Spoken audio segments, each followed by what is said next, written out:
Assalamualaikum warahmatullahi wabarakatuh. Nah, pada hari ini kita akan masuk ke pertemuan kedua pada mata kuliah Lab Sistem Informasi Manajemen. Nah, di sini kita akan ngebahas tentang siklus hidup sistem dan juga pengembangan sistem. Oke, nah di pertemuan pertama kita itu udah ngebahas apa itu sistem informasi. Jadi pertemuan pertama kita hanya fokus pada konsepnya saja. Kita belajar bahwa sistem itu menerima input, sistem akan mengolah data, dan sistem itu akan menghasilkan suatu informasi. Nah, artinya kita melihat sistem itu dari sisi pengguna. Nah, di pertemuan kedua atau pertemuan hari ini, kita nggak akan lagi belajar tentang konsep atau kita nggak akan belajar lagi tentang apa itu sistem. Tapi di pertemuan kedua ini kita bakal ngebahas tentang bagaimana suatu sistem itu dibuat. Nah, jadi kita akan beralih nih dari yang pertemuan pertama hanya ngebahas suatu konsep dan di hari ini kita bakal ngebahas tentang proses. Nah, ketika sebuah organisasi ingin membuat aplikasi, bukan hanya programmer yang berpikir.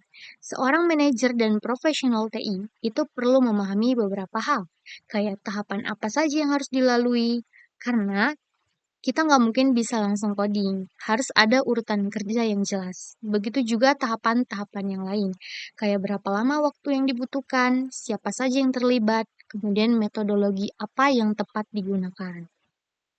Nah, semua pertanyaan ini itu dijawab oleh satu konsep yang akan kita pelajari hari ini.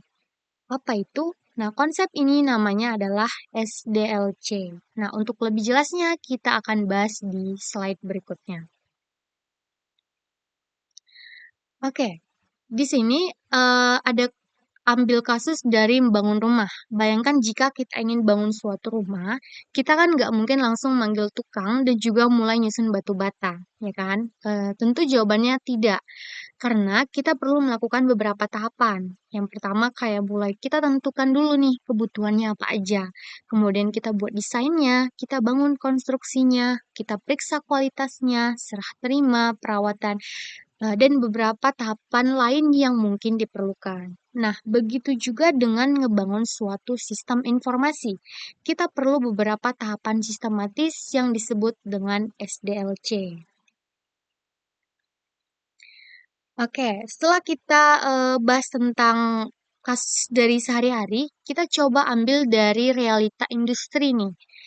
Dan teman-teman itu wajib tahu fakta ini. Ternyata 70% proyek sistem informasi mengalami kegagalan. Nah, penyebab utama kegagalan ini itu ada beberapa hal.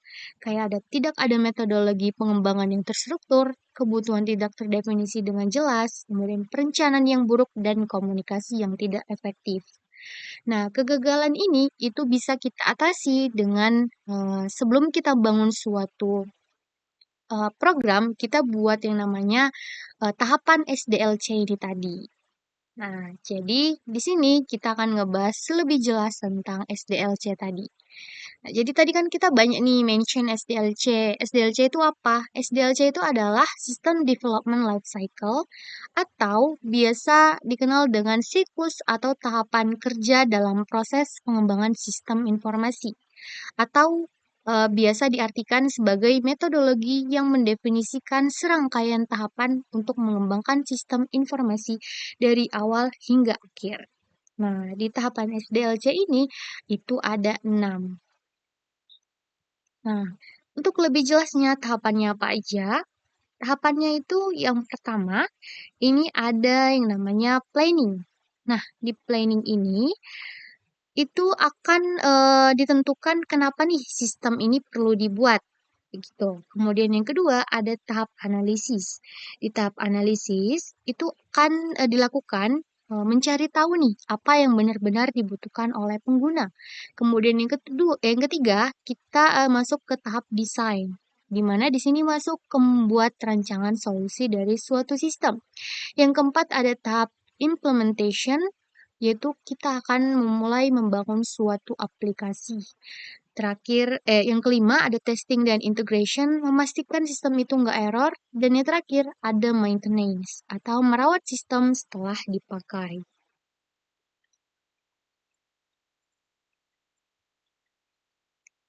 Nah, di minggu lalu kita kan udah ngambil kasus kantin ya kan. Kita udah belajar nih bahwa suatu sistem itu ada yang namanya input, proses, dan juga output ya kan. Kita juga udah belajar nih diagram ini, kita udah bahas. Nah, makanya di pertemuan kali ini kita ambil kasus yang sama, yaitu pada kasus kantin. Nah, kalau minggu lalu kita bahas tentang konsepnya nih secara umum gimana, kalau hari ini kita akan buat sistemnya seperti apa. Jadi, kita akan buat kantin kampus itu akan dibuat aplikasi kasir digital. Oke, kita langsung aja praktiknya. Nah, yang pertama kita akan buat sistem SDLC-nya. Tadi di tahapan SDLC yang pertama ada tahap namanya planning atau perencanaan. Nah, di tahap perencanaan ini kita tentukan nih apa aja, kayak misalnya nama sistemnya apa, di sini contoh aku buat sistem kasir digital kantin. Kemudian masalah utama yang ingin diselesaikan itu apa? Misalnya di sini masalahnya ada 5, ada pencatatan manual, sering salah hitung, tidak ada laporan penjualan, tidak tahu stok, dan juga data hilang. Sedangkan tujuannya apa? Tujuan dari sistem ini yaitu transaksi cepat, data tersimpan, dan juga laporan otomatis. Oke, masuk ke tahapan kedua, di mana di sini ada tahap analisis atau analisis kebutuhan. Di tahap ini, itu akan mengubah masalah menjadi suatu kebutuhan dari sistem. Sebagai contoh, tadi masalah kita ada 5. Nah, dari masalah ini, itu akan dibuat suatu sistem yang akan menyelesaikan masalah-masalah ini. Misal, tadi masalah yang pertama itu adalah salah hitung. Nah, jadi di suatu sistem yang akan kita bangun, akan diatasi masalah itu dengan cara akan dibuat sistem yang menghitung otomatis.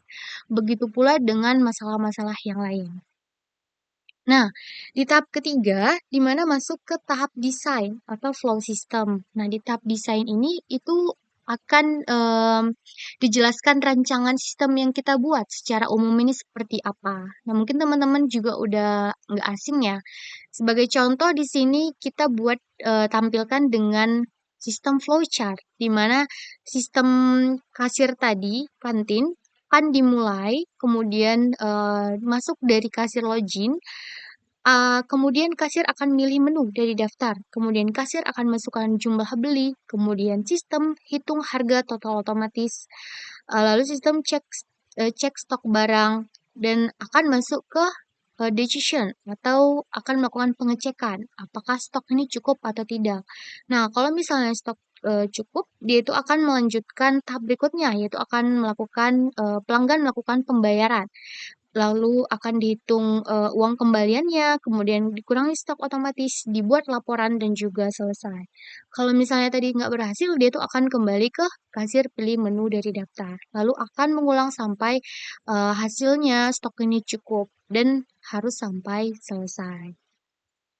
Kemudian di tahap yang keempat ada tahap implementation atau tahap kita melakukan implementasi dari rancangan kita tadi. Misalnya, tadi perangkatnya itu ada yang dibutuhkan ini ada komputer, kemudian ada printer dan struk ataupun perangkat lain yang dibutuhkan. Kemudian ada bahasa. Sebagai contoh di sini bahasa yang digunakan adalah bahasa PHP, kemudian ada bahasa Java, bahasa Python.